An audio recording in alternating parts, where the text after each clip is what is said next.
Hello students, welcome to शिक्षा युग maths academy. Students, हमारा आधुनिक भार चल रहा था जिसके अंदर हमारे 5 लेक्चर हो चुके थे और आज ये छठा लेक्चर है। 5 लेक्चर में हमने जहाँ तक पढ़ा था उसके आगे आज हम पढ़ते हैं। 2 दिन हमारी क्लासेज नहीं हो पाई थी तबीयत ख़राब होने की वजह से। आगे से कोशिश करेंगे हमारी क्लासेज रेगुलर रहेंगी।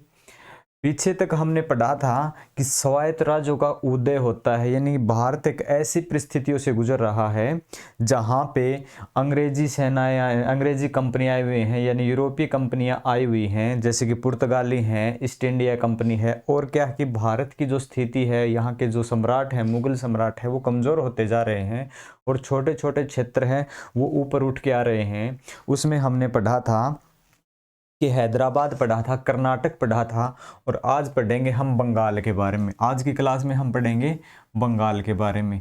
तो बंगाल के बारे में पढ़ने से पहले यहाँ के जितने नवाब हुए हैं उनमें से कुछ महत्वपूर्ण नवाब हुए हैं और उनके शासनकाल में कुछ महत्वपूर्ण घटनाएं भी हुई हैं। तो आज सबसे पहले तो उनकी एक सूची देख लेते हैं, लिस्ट देख लेते हैं कि कौन से नवाब हुए हैं। उसके बारे में पढ़ने के बाद हम क्या करेंगे, आगे उसके पूरे अपने टॉपिक के बारे में डिस्कस करेंगे। तो पहले नवाब की बात करें तो पहला जो नवाब है बंगाल के बारे में हम पढ़ रहे हैं, तो पहला कौन है?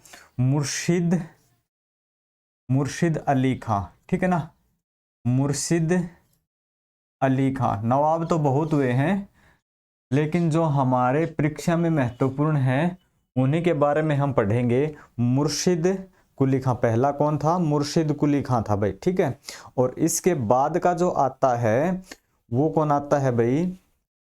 इनके बाद आता है अली वर्दी खां। इसके बीच में 2 नवाब और भी आ जाते हैं लेकिन वो इतने महत्वपूर्ण नहीं होते। अली वर्दी खां, ठीक है, अली वर्दी खां। और अली वर्दी खां के बाद में जो आता है तीसरे नंबर पर, वो आता है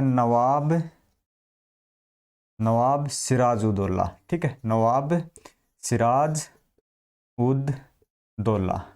ठीक है, और उसके बाद में जो आता है वो आता है, फिर नाम आता है मीर जाफर का, मीर जाफर का। और उसके बाद जिसका नाम आता है वो है फिर मीर कासिम का। किसका आता है? मीर कासिम का। और फिर मीर कासिम के बाद फिर छठे नंबर पे कौन आ जाते हैं? फिर आ जाते हैं मीर जाफर। फिर किसका नाम आ जाता है? मीर जाफर का। आज हम पढ़ेंगे सबसे पहले मुर्शिद अली खां, सॉरी मुर्शिद कुली खां नाम था भाई इसका। इसका पूरा नाम था मुर्शिद कुली खां। मुर्शिद कुली खां, मुर्शिद कुली खां, अली वर्दी खां, नवाब सिराजुद्दौला, मीर जाफर, मीर कासिम और मीर जाफर फिर से आ जाता है। तो हम पढ़ेंगे मुर्शिद कुली खां के बारे में।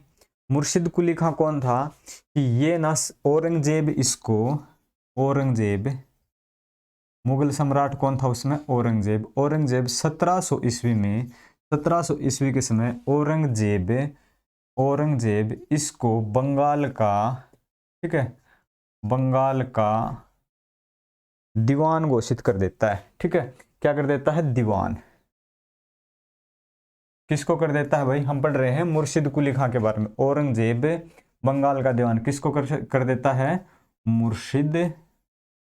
मुर्शिद कुली खां को, मुर्शिद कुली खां को क्या कर देता है?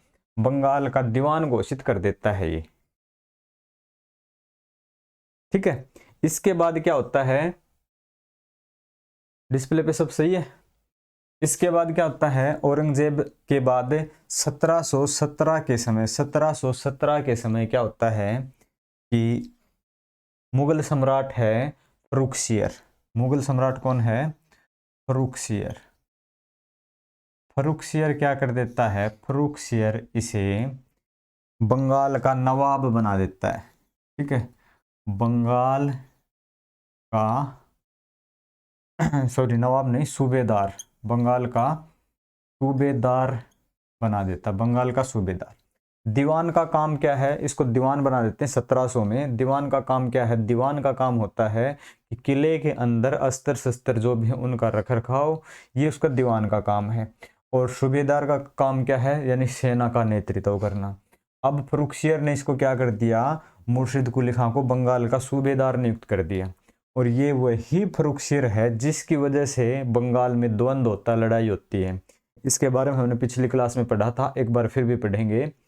आगे क्या होता है कि ये सूबेदार बनने के बाद मुर्शिद कुली खां जो राजधानी है, पहले जो राजधानी है बंगाल की वो ढाका होती है, ठीक है, ढाका होती है। और ये ढाका से राजधानी स्थानांतरण कर देता है, राजधानी स्थानांतरण कर देता है। कहाँ पे कर देता है ये, मुर्शिदाबाद में, ठीक है, मुर्शिदाबाद में ये राजधानी स्थानांतरण कर देता है।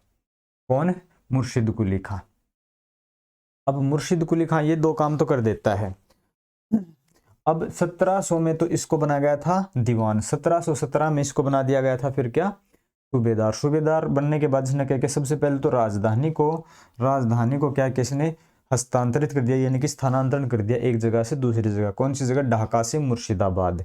और इसने क्या किया, जमीन थी ना, जितनी ज्यादा जमीन थी, अत्यधिक भूमि का इसने क्या क्या कर दिया, खालसा भूमि में तब्दील कर दिया। अत्यधिक भूमि यानी बहुत ज्यादा भूमि को इसने खालसा भूमि में तब्दील कर दिया। अब ये खालसा भूमि क्या है भाई, ठीक है, खालसा भूमि है सीधे सम्राट के अधीन, यानी सम्राट के अधीन, यानी कि सीधे ही सम्राट के अधीन। यहाँ से जो भी इनकम आएगी वो सीधे सम्राट के पास जाएगी। इसने ज्यादातर अत्यधिक भूमि को क्या कर दिया, सम्राट के अधीन कर दिया, खालसा भूमि में तब्दील कर दिया। और इसके बाद इसने एक और काम क्या किया भाई, इसने एक इजारेदारी प्रथा का आरंभ किया बंगाल में। इजारेदारी प्रथा का आरंभ कर दिया भाई। इजारेदारी प्रथा क्या थी भाई, बताओ जरा, है किसी को पता? इजारेदारी प्रथा ये थी, इसको बोल सकते हैं आप ठेके पर भूमि। ठेके पर भूमि का क्या तात्पर्य है, ठेके पर भूमि का तात्पर्य होता है कि एक भूमि, कोई भी स्पेशल भूमि, उसको क्या करते हैं, एक कैंडिडेट को देते हैं कि वो कैंडिडेट क्या करेगा, राजा को एक निर्धारित टैक्स देगा या पैसे देगा। यानी कि आप मान सकते हैं कि आप मान लो कि 10 एकड़ ज़मीन है और 10 एकड़ ज़मीन की राजा कहेगा भाई इस 10 एकड़ ज़मीन के मुझे 10,000 रुपये चाहिए। अब आप वहाँ पे जो कृषक खेती करता उससे आप 10,000 वसूल करते हो या 20,000 करते हो या लाख रुपए वसूल करते हो, हमें कोई मतलब नहीं है। आप क्या करोगे, हमें बस 10,000 रुपये दोगे। इससे क्या होता है कि किसानों का शोषण ज़्यादा हो जाता है भाई, ठीक है। इसने इजारेदारी प्रथा का आरंभ किया। और इसके बाद में इसने एक काम और भी किया कि कृषकों के लिए एक तकावी ऋण की व्यवस्था की। तकावी ऋण, ठीक है, तकावी ऋण। तकावी ऋण क्या था कि अब मान लो कि एक कृषक है, किसान है, उसके पास इतने पैसे नहीं हैं कि भाई वो खेती बो सके, यानी पहले उपज के लिए पहले बीज को तो बोना पड़ेगा। अब उसके पास पैसे नहीं हैं और सिंचाई के लिए भी पैसे नहीं हैं, बहुत तरह की समस्या होती हैं खेती में। तो क्या कर देखना, एक तकावी ऋण जारी कर दिया कि तकावी ऋण मिलेगा आपको। पहले आप ब्याज ले सकते हो, ब्याज पर पैसे ले सकते हो, आप ऋण लो, अपनी खेती बाड़ी करो, और जब आपके पास पैदावार हो जाएगी तब आप क्या कर सकते हो, आप मुझे मेरे पैसे वापस कर दोगे, ठीक है। ये इसने तकावी ऋण की एक सुविधा शुरू की। और इसके बाद में 1727 में इसकी हो जाती है भाई मृत्यु, इसकी मृत्यु हो जाती है। औरंगजेब किसको नवाब नियुक्त करता है, मुर्शिद कुली खां को, ठीक है, कब, 1700 में। उसके बाद 1717 में फर्रुखसियर क्या करता है, बंगाल का सूबेदार नियुक्त कर देता है इसको, किसको, मुर्शिद कुली खां को। मुर्शिद कुली खां क्या करता है, राजधानी ढाका से मुर्शिदाबाद ले जाता है, ठीक है। और क्या करता है, अत्यधिक भूमि को खालसा भूमि में तब्दील कर देता है, अत्यधिक भूमि को खालसा भूमि में तब्दील कर देता है, ठीक है, जिसको बोलते हैं आप सीधे सम्राट के अधीन भूमि। उसके बाद ये क्या करता है, एक नई व्यवस्था इजारेदारी प्रथा, जो कि ठेके पर भूमि, बंगाल में ठेके पर भूमि इजारेदारी प्रथा कौन शुरू कर देता है, मुर्शिद कुली खां शुरू कर देता है। और ये एक क्या करता है, किसानों को ऋण देता है, जिसको तकावी ऋण कहते हैं, ताकि पैदावार ज़्यादा से ज़्यादा हो सके। और बंगाल में ज़्यादा से ज़्यादा पैदावार हुआ भी करती थी पहले, ठीक है। तकावी ऋण की सुविधा कर देता है। और 1727 में इसकी हो जाती है मृत्यु। कब, 1727 में। यहाँ तक आप देख रहे हो, इससे आगे अगर नीचे लिखते हैं तो आप देख नहीं पाओगे। तो यहाँ तक का आप क्या कर सकते हो, स्क्रीनशॉट एक बार ले सकते हो या 1 मिनट आप लिख भी सकते हो। ठीक है, मैं साइड हो जाता हूँ, आप स्क्रीनशॉट ले सकते हो या लिख सकते हो भाई।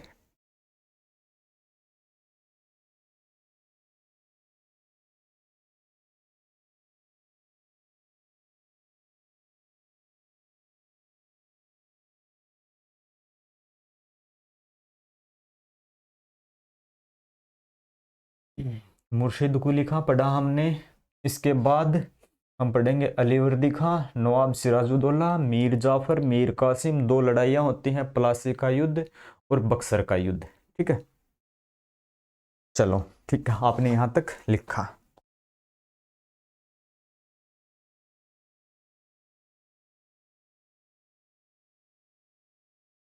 इसके आगे है 1727 में इसकी हो जाती है, किसकी मृत्यु हो जाती है, मुर्शिद कुली खां की। और मुर्शिद कुली खां की मृत्यु के बाद एक इनका दामाद है जिनका नाम है सुजाउद्दीन। ठीक है, सुजाउद्दीन, सुजाउद्दीन ऐसे करके नाम है, सुजाउद्दीन। ये सुजाउद्दीन नवाब बनता है भाई। ठीक है, इनके बाद ये सुजाउद्दीन नवाब बन गया और इनका शासनकाल रहता है 1727 में मर जाता नहीं, 27 से 39 तक। ठीक है, इनके शासनकाल में कोई खास चहल पहल नहीं हुई, कुछ खास निर्णय नहीं हुए, यहाँ से कोई एग्जाम में क्वेश्चन भी नहीं पूछा जाता। इसकी मृत्यु के बाद इसका पुत्र आता है जिसका नाम है सरफराज खां। मैंने यहाँ नहीं लिखे थे क्योंकि ये इंपॉर्टेंट नहीं थे, यहाँ से एग्जाम में प्रश्न नहीं आते हैं। सरफराज खां, सरफराज खां ये इनका पुत्र है भाई। ये एक अयोग्य पुत्र है और ये 39 से, हम 1700 की बात करें, 1739 से 40 तक रहता है। इसके बाद क्या होता है, ये एक अयोग्य शासक था। उस दौरान एक जगह है जो है बिहार, ठीक है, आज भी है बिहार। बिहार का एक नायब सूबेदार था, बिहार का नायब सूबेदार,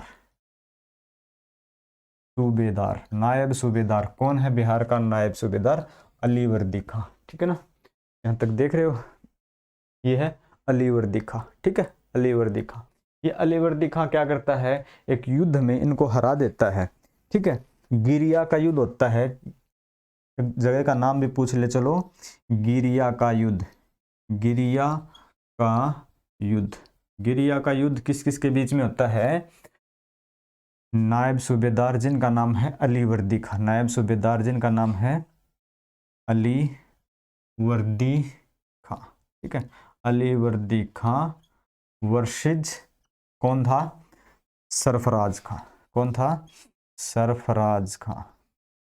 इन दोनों के बीच गिरिया का युद्ध होता है और गिरिया के युद्ध में ये क्या कर देता है, इसको हरा देता है, अलीवर्दी खां सरफराज खां को हरा देता है। और सरफराज खां के बाद नवाब बनता है, वो बनता है अलीवर्दी खां। इसके अगला नंबर आता है भाई अलीवर्दी खां का, अलीवर्दी खां। ये बहुत सक्षम है भाई। उस समय अंग्रेजी सरकार है वो भी अपने क्या है कि ताम झाम के साथ आई हुई है, वो भी अपनी प्रोग्रेस पे लगी हुई है। लेकिन क्या होता है कि ये मराठे भी उस टाइम पे बड़ी अपनी स्थिति को मजबूत कर रहे हैं। लेकिन ऐसे ऐसे होते होते क्या होता है कि ये मराठों के साथ तो संधि कर लेता ताकि लड़ाई न हो, हम अपने क्षेत्र को सुरक्षित रखें। एक सक्षम है कि इसके दौरान ना कोई ज्यादा लड़ाइयां नहीं लड़नी पड़ रही हैं, हो रही हैं बिल्कुल, क्या है कि कंट्रोल करके चल रहा है, यानी इसका नेतृत्व तो बड़ा मजबूत है।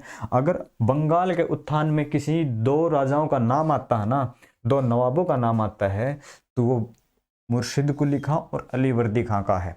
और बीच में पहले बाद में इतने सक्षम नहीं हुए, 2 नवाब हुए हैं जो बिल्कुल बंगाल को एक सुदृढ़ राज्य के रूप में लेके आते हैं, अलीवर्दी खां। और अलीवर्दी खां ने एक बात कही थी जो कि एग्जाम में पूछी जाती है, मधुमक्खी के छत्ते वाले अगर किसी ने पढ़ी है तो, इसने कहा था कि अंग्रेज है ना, इसने कहा था, इनकी एक उक्ति है यानी इनका कथन है, अंग्रेज मधुमक्खी के समान है, अंग्रेज मधुमक्खी के समान है, यानी कि इनको छेड़ोगे नहीं, इनको छेड़ोगे नहीं तो ये शहद देंगी, छेड़ोगे नहीं तो ये शहद देंगी। ये एग्जाम में थी, ये पंक्ति किसकी है, शहद देंगे। अगर छेड़ा तो ये काट काट के मार देंगी। अगर छेड़ोगे, एग्जाम में पूछा भाई, इसीलिए मैं इसको लिख रहा हूँ इतनी बड़ी लाइन को। अगर छेड़ोगे तो काट काट कर मार डालेंगे। मधुमक्खियों का छाता आपने देखा होगा कि आप जो शहद यूज करते हो मधुमक्खियों के छाते से लेते हैं। अगर आप इनको छेड़ोगे नहीं तो शहद देती हैं ये, अगर इनको छेड़ोगे तो क्या तो हमें काट लेती हैं। ठीक है, कई बार किसी किसी कैंडिडेट को रिएक्शन भी हो जाता है। उसी प्रकार इसने मधुमक्खियों के समान इनकी वो की है कि भाई इनको अगर आप छेड़ोगे नहीं तो ये हमको शहद देंगी, अगर आप इनको छेड़ोगे तो ये हमें काट काट कर मार डालेंगी। ये पंक्ति किसने कहा था? ये कहा था अलीवर्दी खान ने।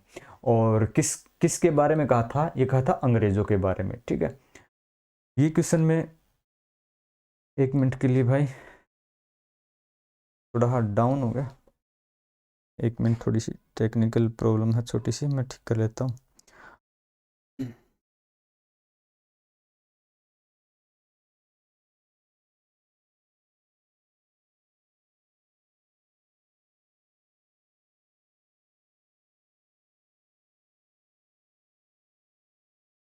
किसने कहा था भाई? कथन ये एग्जाम में पूछता है कि कथन किसका था, तो आप बताओगे ये कथन था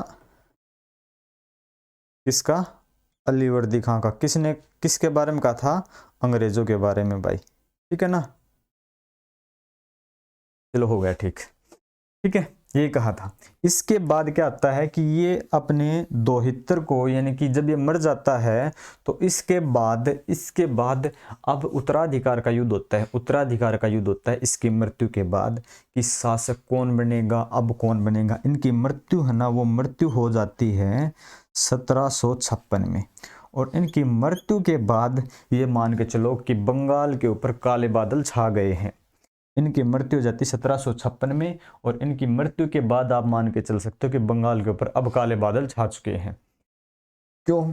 क्योंकि इससे पहले ना 1717 के बाद जो नवाब यानी कि जो मुगल सम्राट होता है, कौन, जिसका नाम है फर्रुखशियर। फर्रुखशियर को एक तकलीफ हो जाती है जिसका इलाज कोई अंग्रेज डॉक्टर करता है, और उसके बदले में फर्रुखशियर क्या करता है कि भाई 3000 रुपया आप वार्षिक दो और बंगाल में अपना व्यापार, कर मुक्त व्यापार कर सकते हो। किसी ने कहा था ये?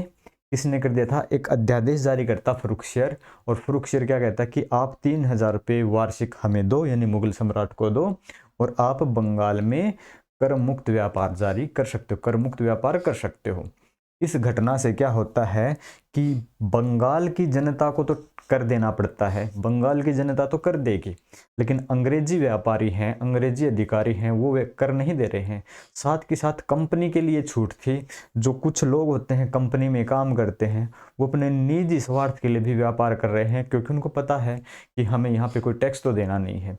यहाँ की जनता परेशान है, जनता को टैक्स देना, यहाँ के क्षेत्रीय व्यापारी उनको टैक्स देना पड़ता है, लेकिन अंग्रेजों की न तो कंपनी को देना पड़ता है और न ही छूट तो कंपनी के लिए थी, लेकिन अंग्रेजों के जो पर्सनल व्यापार भी करने लगते हैं, अंग्रेजों के जो कर्मचारी होते हैं वो, यहाँ से ये विवाद शुरू होता है फर्रुखशियर की वजह से। और अंग्रेजों में और यहाँ के आम नवाबों में, यानी कि जो आम जनता में और क्षेत्रीय नवाबों में विवाद यहाँ से शुरू होता है, और यही विवाद आगे जाकर बंगाल को डुबो देता है। ठीक है, हम पढ़ेंगे अब इसके बाद अलीवर्दी खां की हो गई मृत्यु, मृत्यु 1756 में। इसके बाद अगला जो आएगा नवाब, उसका नाम होगा नवाब सिराजुद्दौला। नवाब सिराजुद्दौला। यहाँ तक अगर आप कुछ लिखना चाहते हैं या स्क्रीनशॉट लेना चाहते हैं तो आप कर सकते हैं। इसके बाद हम करते हैं आगे, थोड़ा बढ़ते हैं आगे।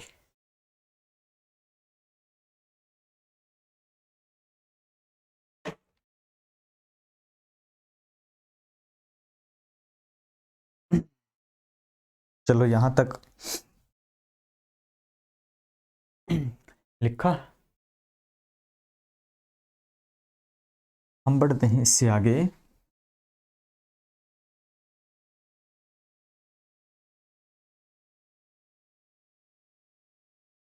अब नवाब कौन बन जाता है भाई?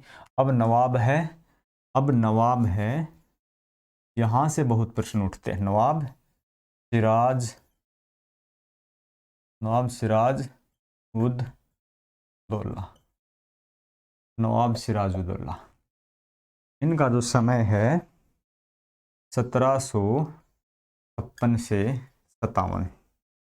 अब अलीवर्दी खां की मृत्यु के बाद बहुत षड्यंत्र रचे जा रहे हैं कि भाई शासक सब अपना अधिकार को लेकर क्या कर रहे हैं कि षड्यंत्र हो रहे हैं, या फिर आप बोल सकते हो कि हमारे पक्ष का एक नवाब बने, वो चाहते कि उत्तराधिकारी हमारा हो, वो चाहते कि हमारा हो।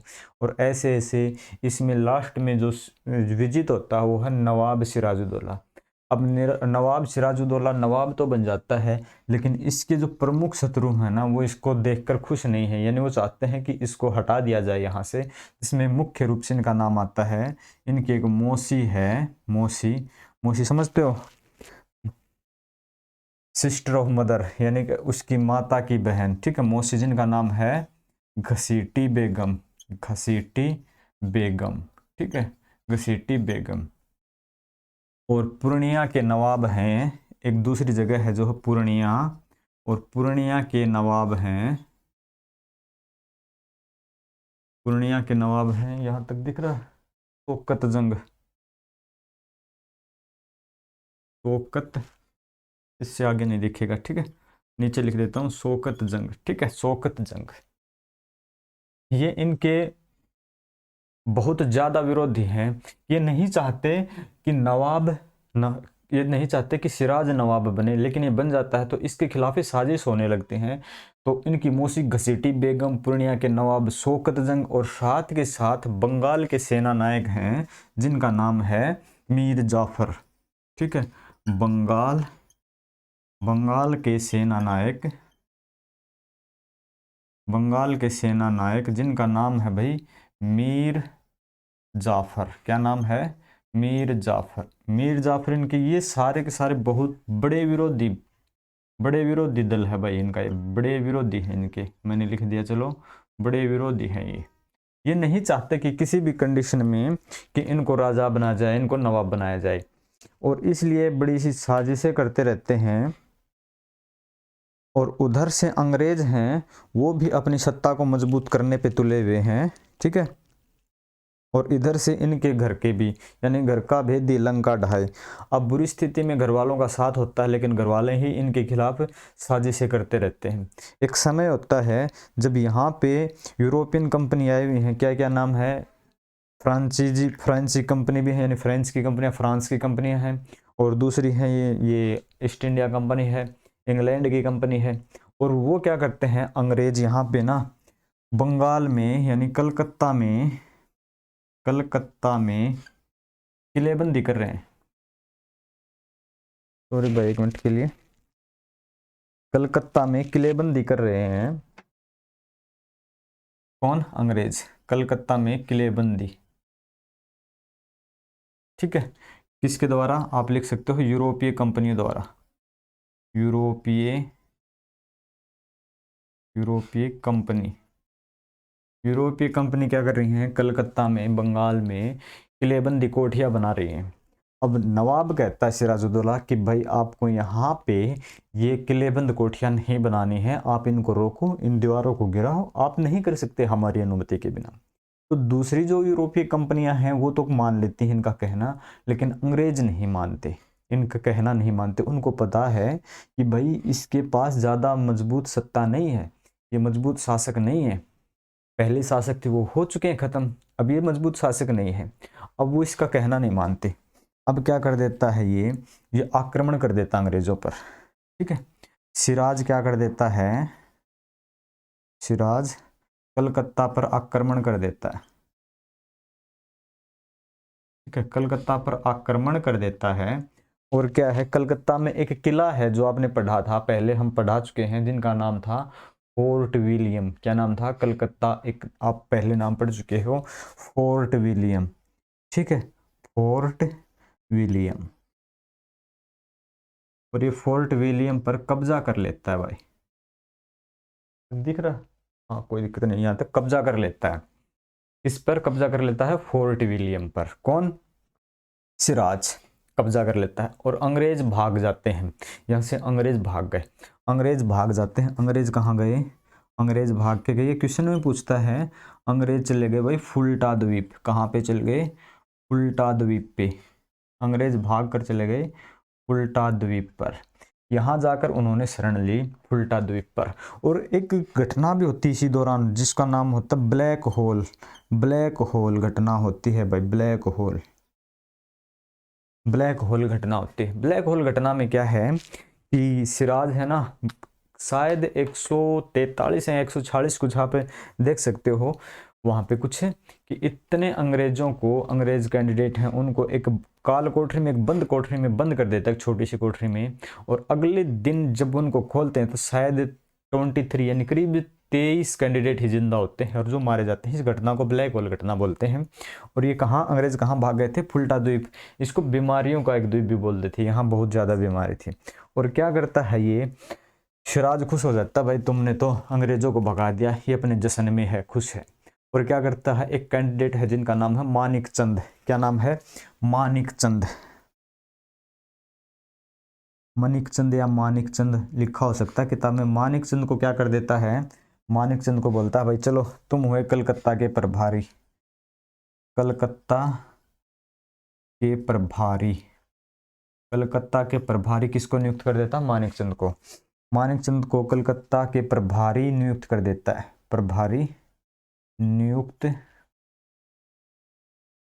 कर देता है। किसको कर देता है? मानिक चंद को। किसको? मानिक चंद को। अब मानिक चंद को नियुक्त कर देता है और ये अपने वापिस लौट जाता है, ठीक है, अपनी राजधानी की तरफ। जश्न के लिए हमने अंग्रेजों को यहाँ से भगा दिया।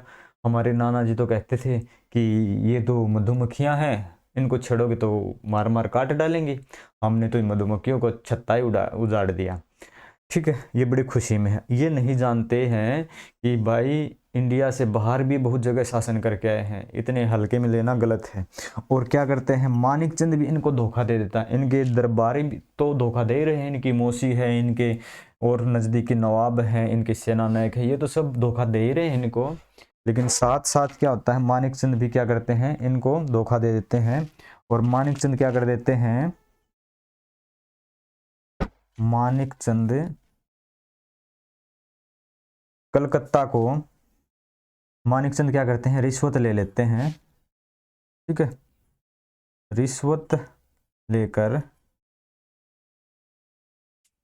कलकत्ता अंग्रेजों को दे देते हैं वापस। रिश्वत लेकर कलकत्ता अंग्रेजों को वापस दे देता है, ठीक है। यहां से नीचे दिख नहीं रहा, तो अंग्रेजों को वापस दे देता है कौन? मानिक चंद। 1 मिनट के लिए रुकना भाई।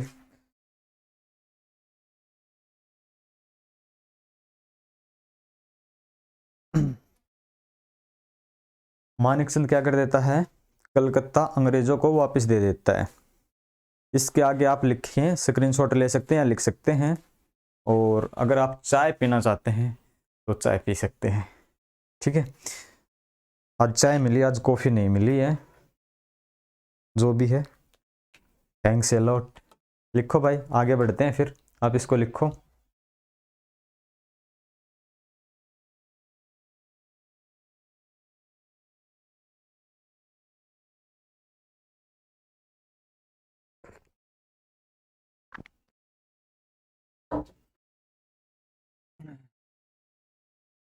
इसके बाद क्या होता है हम पढ़ेंगे इसके आगे।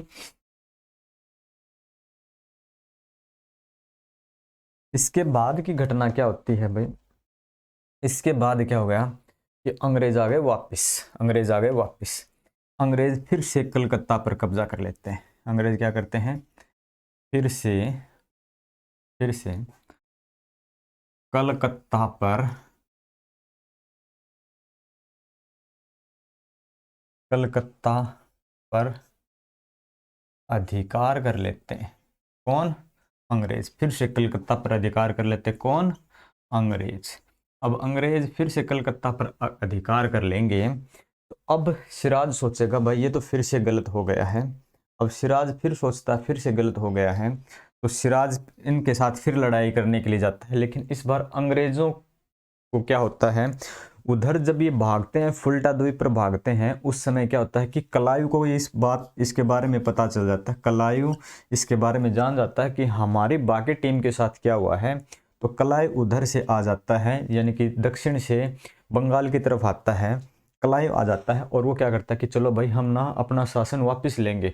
और फिर यहाँ पे एक लड़ाई हो जाती है, जिसमें क्या है कि अब इतना मजबूत नहीं रहता सिराज को एक संधि करनी पड़ती है जिसका नाम है अलीनगर की संधि। फिर सिराज क्या करता है, इनके साथ एक संधि करता है, अलीनगर की संधि। ये एग्जाम में पूछा था भाई, अलीनगर की संधि एग्जाम में पूछा है, ये कई बार आ चुका है। और ये अलीनगर की संधि है ना, आपको ऑप्शन में देगा अंग्रेज वर्सेस सिराज। ठीक है, सिराज का मतलब सिराजुद्दौला है। ठीक है, सिराज का मतलब पूरा नाम सिराजुद्दौला है। इसके बाद हम पढ़ेंगे इससे आगे इस संधि में प्रावधान क्या है। इस संधि के जो प्रावधान है ना, वो क्या करता है, नवाब क्या करता है कि भाई आपको ना किलेबंदी की छूट मिल गई, चलो आप किलेबंदी कर सकते हो, किलेबंदी कर सकते हैं। ये अभी किलेबंदी कर सकते हैं कौन, अंग्रेज। कौन भाई, अंग्रेज। किलेबंदी करने की अनुमति मिल गई। ठीक है, इसके बाद क्या होता है, इनको एक और अधिकार मिल जाता है, सिक्के ढालने की अनुमति मिल गई। सिक्के ढालने की अनुमति मिल गई किनको, अंग्रेजों को। और क्या करते हैं, जो युद्ध में हर जाना है, युद्ध हर जाना कौन देगा, युद्ध हर जाना, जो यहाँ जो लड़ाई हुई उसका हर जाना कौन पे करेगा, हर जाना नवाब देगा। ठीक है, युद्ध हर जाना नवाब देगा। अलीनगर की संधि के तहत ये कंडीशन होती हैं, क्या क्या है कि फिर से अंग्रेज अधिकार कर लेते हैं, वहाँ कलायु आ जाता है अंग्रेजों की तरफ से। और फिर क्या होता है कि फिर से लड़ाई होती है, तो यहाँ देखता है सिराज कि आज इतने सक्षम नहीं, यहाँ पे अब संधि कर लेनी चाहिए, अब हम विवाद करेंगे तो हम मार खा जाएंगे। तो इस बीच एक संधि हो जाती है जिसको हम बोलते हैं अलीनगर की संधि। अलीनगर की संधि होती है अंग्रेजों वर्सेस सिराज के बीच में। एग्जाम में कई बार क्वेश्चन पूछता है ये। और इसके बाद क्या होता है, अलीनगर की संधि के तहत किलेबंदी करने की छूट मिल जाती है अंग्रेजों को, सिक्के ढालने की छूट मिल जाती है, और युद्ध का जो हर्जाना है वो सहमत हो जाता है सिराज कि भाई मैं युद्ध का हर्जाना देने के लिए खुश हूँ, मैं यानी कि देने के लिए खुश तो क्या है कि मैं दे भाई मैं जितना हर्जाना उसका मैं पेबल हूँ।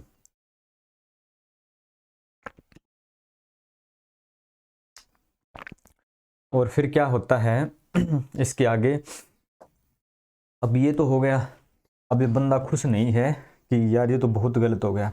और इसके साथ साथ इनके कुछ विरोधी हैं उसी समय, जैसे इनकी मौसी है घसीटी बेगम है, बाहर बहुत सर्दी है अंदर गर्मी है, तो मक्खी कहाँ से आ गई गर्मी को देखकर अंदर।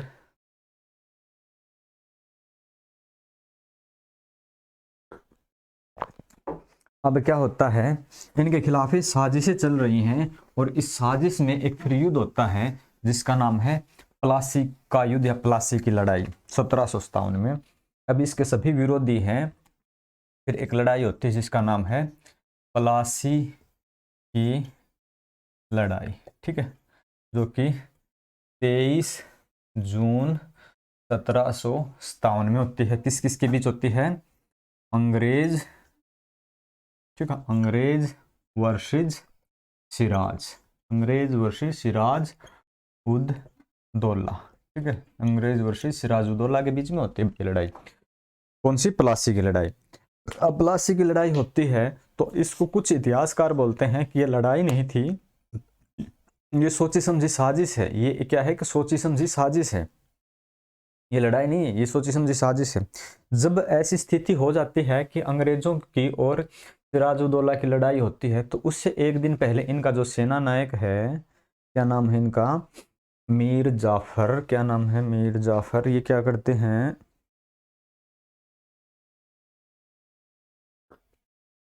ये लड़ाई जिस दिन होनी थी उससे एक दिन पहले कहते हैं नवाब से, चलो एक बार हम क्या करते हैं समझौता करके देखते हैं अंग्रेजों के साथ, ताकि समझौता हो जाए, लड़ाई नहीं करनी पड़े।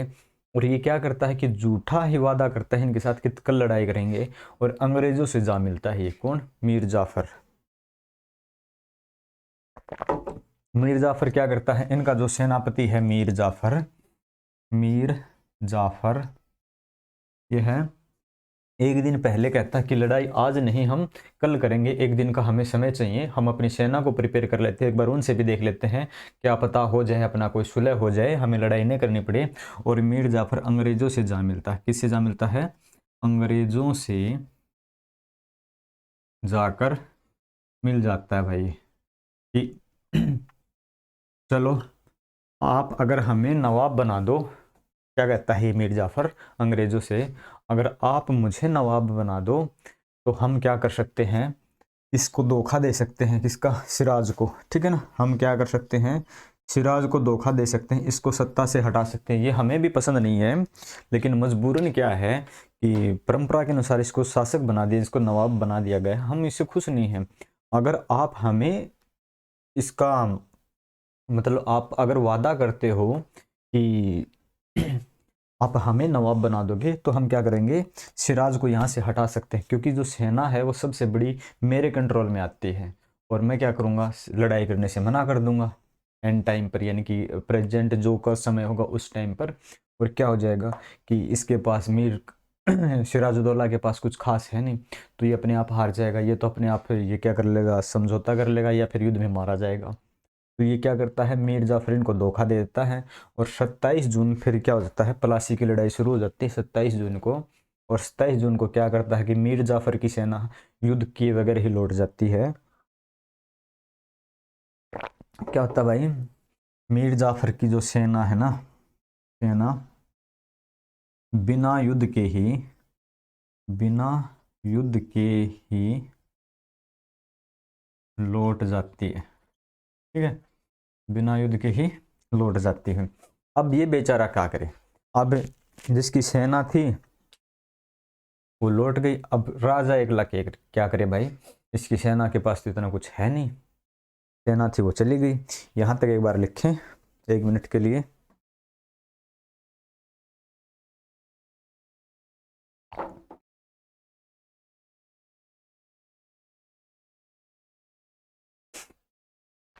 इसके बाद क्या होता है लड़ाई होती है। लड़ाई में नवाब के दो हैं कैंडिडेट, जिनका नाम है भाई,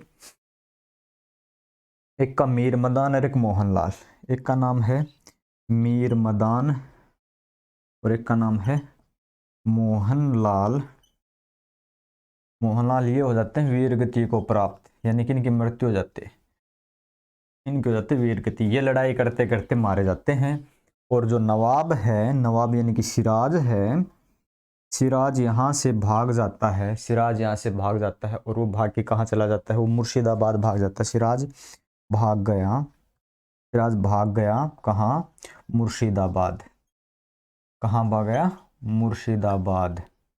ठीक है, जब सिराज मुर्शिदाबाद भागता है तो उसके बाद क्या होता है कि उसका पुत्र है मीर जाफर, सेनापति मीर जाफर का पुत्र है, जिसका नाम है मीरान। ठीक है, मीरान। मीरान क्या कर देता है, सिराज की हत्या कर देता है। ठीक है, स्क्रीन पे यहाँ तक है, हाँ कोई दिक्कत नहीं। मीरान की हत्या कर देता कौन, मीरान। मीरान कौन है, मीरान है मीर जाफर का पुत्र। मीर जाफर का पुत्र कौन है, मीरान। मीरान क्या कर देता है, जब युद्ध से, प्लासी के युद्ध से नवाब सिराजुद्दौला भाग जाता है तो क्या करता है, वहां मीरान इसकी हत्या कर देता है। और इसकी हत्या के बाद क्या होता है कि भाई अंग्रेजों से जैसा दावा किया था कि मुझे आप नवाब बनाओगे, तो इसको नवाब बना देते हैं, किसको, मीर जाफर को।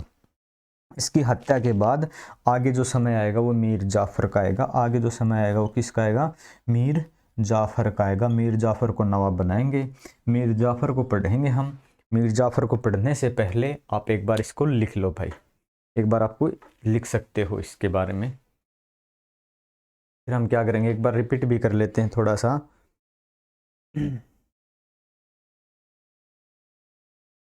प्लासी की लड़ाई है 23 जून 1757 को।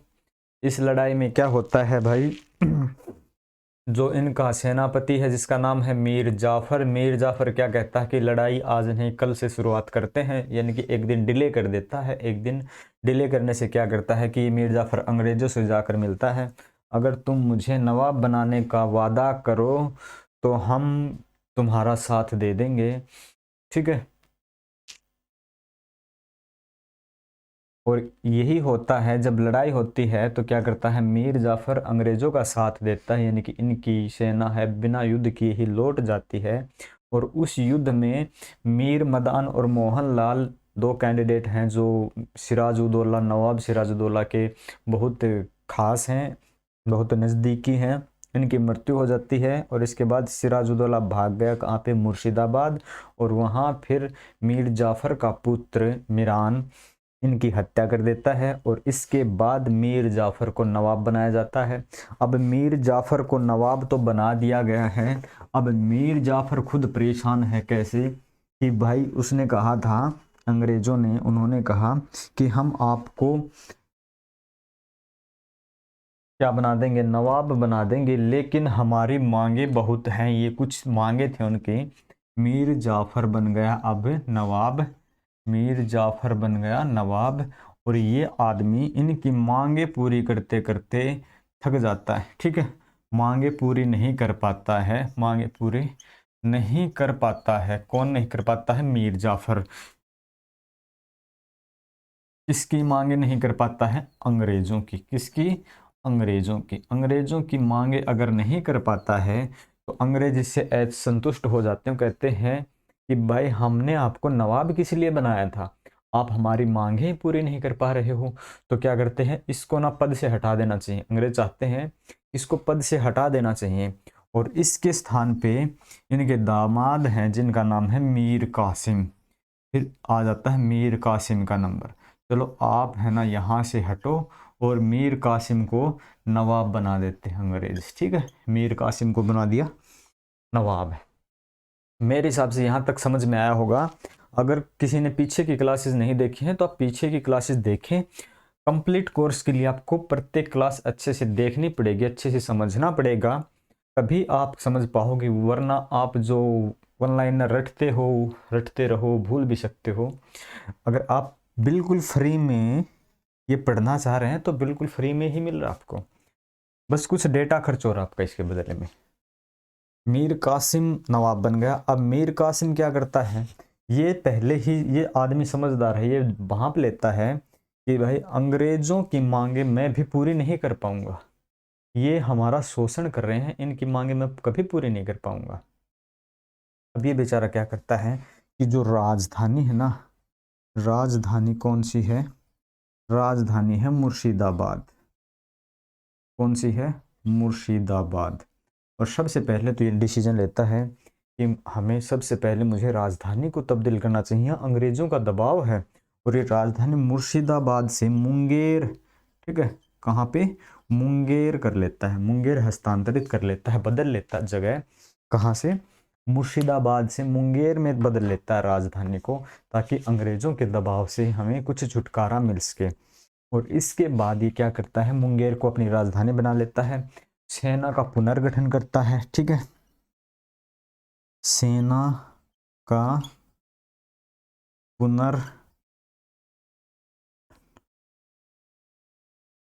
पुनर्गठन पुनर्गठन करता है, ठीक है। अब ये सेना का सबसे पहले तो इसने राजधानी को बदल लिया, इसके बाद इसने सेना का पुनर्गठन कर लिया। अब ये लेटेस्ट यानी कि बहुत तकनीकी हथियारों का उपयोग करने की सोच रहा है। कुछ ऐसे इसके अच्छे अच्छे प्लान हैं कि अंग्रेजों के नियंत्रण से मुक्ति मिले। आप सीधा बोल सकते हो कि अंग्रेजों से नियंत्रण की मुक्ति चाहता है, ये चाहता है कि अंग्रेजों के नियंत्रण से मुक्ति मिले। ये क्या चाहता है, अंग्रेजों के नियंत्रण से, आगे दिखेगा, अंग्रेजों के नियंत्रण से मुक्ति चाहता है, ठीक है ना। ये चाहता कि अंग्रेजों के नियंत्रण से मुक्ति मिल जाए। अब अंग्रेज बड़े चतुर हैं, वो समझ गए कि नवाब है, सेना का पुनर्गठन कर रहा है, और क्या कर रहा है कि तुम्हारे से नियंत्रण चाहता है, और साथ के साथ क्या कर देता है ये कहता है जो पूरे बंगाल की जनता को कर मुक्त व्यापार की छूट देता है, यानी कि सारे कर समाप्त कर देता है। सभी कर आप लिख सकते हो 1 मिनट के लिए। जो कर हैं कौन से, जो कर क्षेत्रीय जनता देती है लेकिन अंग्रेज नहीं दे रहे हैं, तो ये परेशान हो जाता है। सभी कर मुक्त व्यापार कर देता है, कर मुक्त व्यापार की छूट है भाई। इसके अंदर क्या है कर मुक्त व्यापार में, अब से पहले जो व्यापार था, अब से पहले का जो व्यापार था वो क्या था कि आम जनता व्यापार करती है, आम नागरिक करता है, क्षेत्र के जो व्यापारी व्यापार करते हैं तो उनको एक टैक्स देना पड़ता था। लेकिन अंग्रेजी ईस्ट इंडिया कंपनी को या फिर वहाँ के जो कर्मचारी हैं उनको ऐसा कुछ कर नहीं देना पड़ता था। अब कंपनी भी कर नहीं दे रही है, छूट कंपनी को थी, पर उसके कर्मचारी अपने निजी स्वार्थ के लिए भी व्यापार कर रहे हैं जिनको कोई कर नहीं देना पड़ता था। अब इसी के साथ साथ सरकार को घाटा हो रहा है, ठीक है। कहाँ की सरकार को, बंगाल की सरकार को। अब ये चाहते हैं कि भाई सभी को कर मुक्त कर दिया जाए। अब कर मुक्त करने पर अंग्रेज भड़क जाते हैं कि भाई आपकी और हमारी बराबरी थोड़ी है, हम तो बड़े हैं, ऐसे करके विवाद हो गया। और ये क्या करता है, एक नया कर लगा देता है जिसको खिजरी कर जिसको बोलते हैं, क्या हो गया भाई, जिसको बोलते हैं खिजरी जमा। ये कर है कि खिजरी जमा, ये एक नया कर लगा देता खिजरी जमा, ठीक है। कौन सा है, खिजरी जमा। मैं इसको हाईलाइट कर देता हूँ, खिजरी जमा। खिजरी जमा जमा किसने लगाया था, खिजरी जमा लगाया था मीर कासिम ने। किसने लगाया था, मीर कासिम ने। मीर कासिम हम पढ़ रहे थे, मीर कासिम ने कौन सा कर लगाया था, खिजरी। इसने सभी कर मुक्त कर दिए।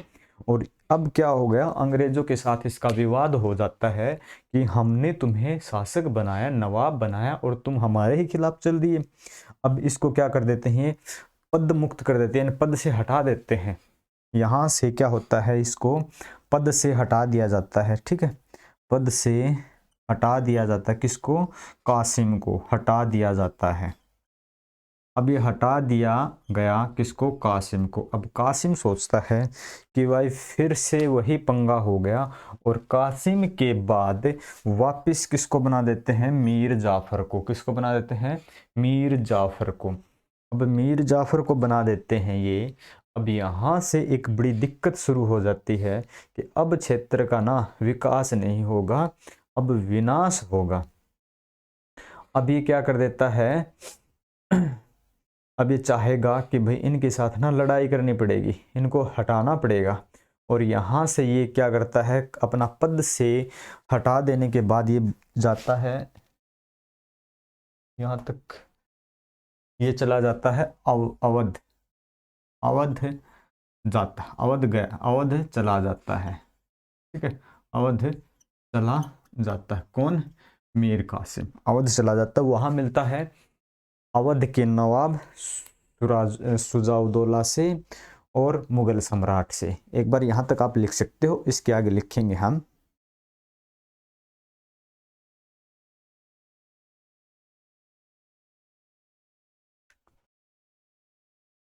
अब अवध गया तो अवध में क्या था, वहाँ वहाँ का अवध का नवाब था, कौन था भाई, सुजाउद्दौला, ठीक है। सुजाउद्दौला। और वही मुगल सम्राट भी मिल गया इसको, क्या नाम था उनका, शाह आलम द्वितीय। अब ये क्या करता है, चलो यहाँ तक लिख गया। हम क्या पढ़ रहे थे, मीर कासिम नवाब बना दिया, राजधानी मुर्शिदाबाद से मुंगेर ले गया, ये सेना का पुनर्गठन किया, अंग्रेजों से नियंत्रण से मुक्ति के लिए सभी कर मुक्त कर दिए इसने। जो कर पहले थे इसने नया कर लगाया जिसका नाम था खिजरी जमा। और ऐसे से फिर अंग्रेजों को इससे दिक्कत हो गई और इसको अपने पद से हटा देते हैं। और इसके बाद गया ये नवाब, ये कहाँ, अवध। अवध में यहाँ पे जाता है ये, और यहाँ अवध का नवाब है सुजाउद्दौला। अवध का नवाब, ठीक है, अवध का नवाब, क्या नाम इनका, सुजाउद्दौला। सुजाउद्दौला, ठीक है। मुगल सम्राट, मुगल सम्राट जिनका नाम है शाह आलम द्वितीय, शाह आलम द्वितीय। और एक ये खुद तीसरा पहला नंबर, दूसरा नंबर, तीसरा नंबर, ये तीनों मिलके जिस खुद कौन, मीर कासिम, कौन, मीर कासिम, ठीक है, मीर कासिम। और ये तीनों, मीर कासिम कौन था, बंगाल का नवाब था, पद से हटाया हुआ नवाब था। और ये तीनों मिलके अपनी सेना इकट्ठी करके अंग्रेजों के साथ लड़ेंगे अब लड़ाई भाई। और इस लड़ाई को बोलते हैं बक्सर की लड़ाई, जो कि 1764 में होती है। बक्सर की लड़ाई कब होती है, 1764 में। कब होती है, 1764 में।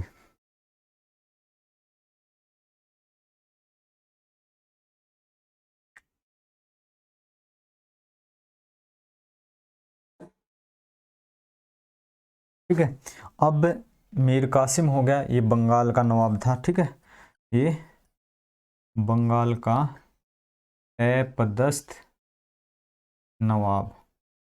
तीनों अपनी सेनाएं इकट्ठी करते हैं, तीनों अपनी सेना इकट्ठी करते हैं और तीनों की लड़ाई होती है किसके साथ, अंग्रेजों के साथ, अंग्रेजों के साथ, ठीक है, अंग्रेजों के साथ। यहाँ तक दिख रहा, कोई दिक्कत नहीं, अंग्रेजों के साथ यहाँ तीनों की लड़ाई होती है, इसके साथ। और इस लड़ाई का जो नाम है ना, इस लड़ाई का नाम है वो है बक्सर का युद्ध, बक्सर का युद्ध या बक्सर की लड़ाई। बक्सर की लड़ाई में ये तीनों टीम हार जाती हैं, इसमें अंग्रेज विजय हो जाते हैं, अंग्रेज विजय हो गए, अंग्रेज हो गए विजय। अब ये तीनों हार गए। कुछ समय तक तो मुगल सम्राट ये तीनों लड़ाई लड़ रहे हैं। अब क्या होता है, मुगल सम्राट शाह आलम द्वितीय सोचता है कि भाई अब अपनी हैसियत इतनी है नहीं कि हम और भी लड़ाई लड़ सकें, और ये अंग्रेजों से जाता भाई अब और नहीं होगा। कुछ समय तक अवध का नवाब शुजाउद्दौला भी लड़ाई करने के लिए तैयार है, लेकिन ये भी ज़्यादा समय नहीं कर पाता है। और फिर मीर कासिम यहाँ से भाग जाता, मैदान छोड़ के भाग जाता है। अब क्या है कि लड़ाई, ये बंदा तो यहाँ से भाग गया भाई, ठीक है, ये तो नहीं रहा, ये कहाँ गया, भाग गया भाई, ये भागा यहाँ से। अब ये दो कैंडिडेट बचे हैं लड़ाई में, ये तीसरा भाग गया। अब कलायु है, हाँ, कलायु से याद आया कि प्रश्न में एक पूछा था कि किस नवाब को कलायु का गीदड़ कहते हैं। तो मीर जाफर है ना, मीर जाफर, ये यहां भी लिखा हुआ है मीर जाफर, मीर जाफर को